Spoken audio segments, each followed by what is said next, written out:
Okay, so now we explain why the phase change going from solid to liquid to gas is endothermic at the atomic level. Okay, so we say that that involves transfer of kinetic energy from the surroundings, atoms in the surroundings, to the atoms and molecules in your sample. But why is it endothermic? Why does it happen that way?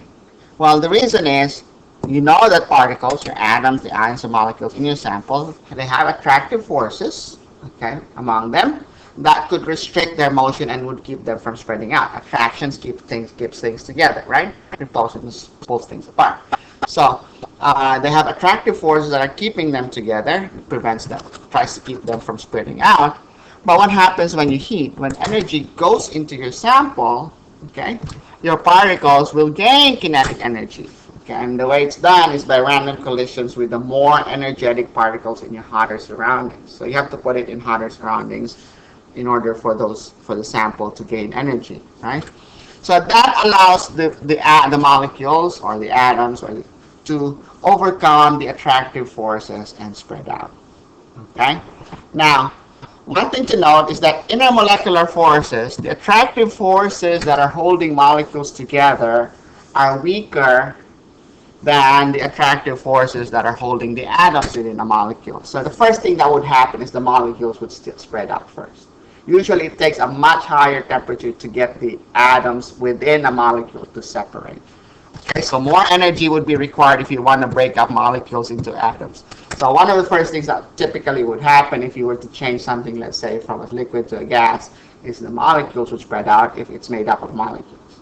The atoms don't actually break. Within the molecule, the atoms don't actually spread out until you can get them to much higher temperature. So for example, a molecule called methane, okay?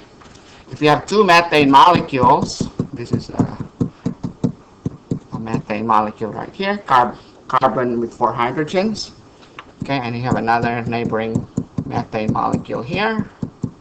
The attraction between these two, okay, would be 300 times weaker than the energy that you need to break a CH bond. So if you want to break this CH bond here, it takes 300 times more energy than if you want to separate these two methane molecules.